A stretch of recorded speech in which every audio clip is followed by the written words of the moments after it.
chasing around the studio. She's under the console. He's walking back and forth. Elfie wants to play radio. He does. Come on, Booger. Let's see if we can find him. He's right here. Okay.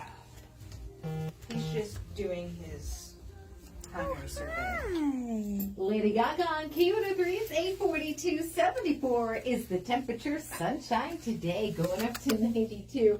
Elfie's roaming the Q103 studio and is today's furry friend. Elfie's a little bit nervous, Bethany, isn't he? Oh, that's So it's hard to come into a new place that you've never been before, with people that you've never met before, especially when you're an animal that's recently been displaced from the home that you've known for a period of time. So a lot of the cats feel a little bit nervous, and he just hasn't had as much time to kind of settle in. Oh, he's settling now. But at the shelter, he, it took him like a day or two, and then he was fine. He's a super affectionate guy. You can pick him up. He's comfortable to be held. He likes attention and affection. He will, roll over and show you his belly. It's a sign that he trusts you. Okay. He initiates petting. He's very playful. He has a lot of great qualities, and he gets along well with other cats. He currently lives in the kitty cabana with another adoptable cat named Decker. But even before that, as a kitten, he had litter mates, and then he lived for a period of time at the cat cafe. Okay, terrific. So how old is Elfie? So Elfie's about a year old.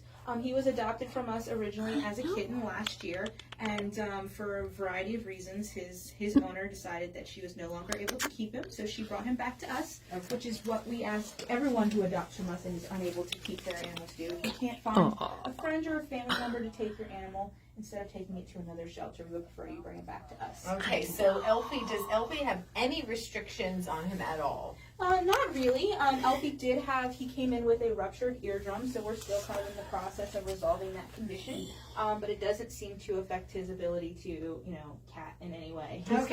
He still climbs on stuff, plays, jumps on things. We're just, there was some drainage and things like that, and so we were treating that. But it's all listed and documented by our veterinarian and our staff in his medical records. So anyone who would be interested in him is able to read that, show it to their vet if they have questions, things along those lines. So are there extra things that you would need to do with Elfie in order to prevent that from happening again or to treat it currently? So I'm not fully up on all of his medical treatments. It's he was receiving some medication, things like that. Maybe his ears are a little bit waxier. We need them to be cleaned more frequently.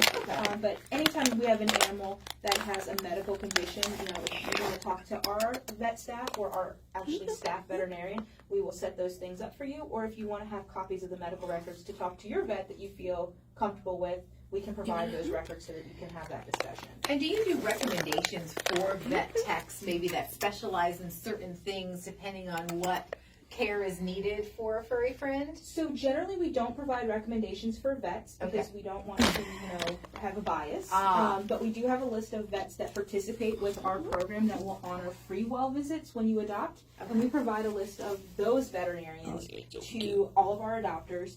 If there is a special, medical condition, we may say they need to see someone who does XYZ. Gotcha. And we may give you a couple of names of vets that do, like a veterinary cardiologist or something like that.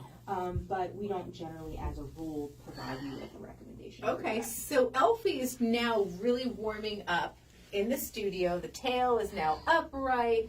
Elfie's happy. How can Elfie be your furry friend? So the first thing you want to do is visit, because just because you like how he looks or things like that, he may not have the personality traits, or you guys just might not mesh. So it's always important to meet, and you can make an appointment to visit the shelter by going to visitfcac.as.me.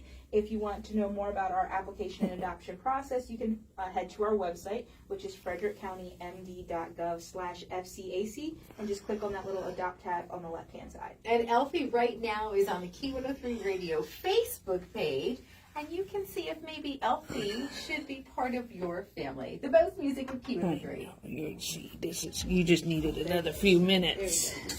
You just needed Are you another. about to flop, buddy? You just needed another few minutes. Just when you're warming up, Elfie, time to go back. Oh, looks like Elfie, you found your new owner, huh?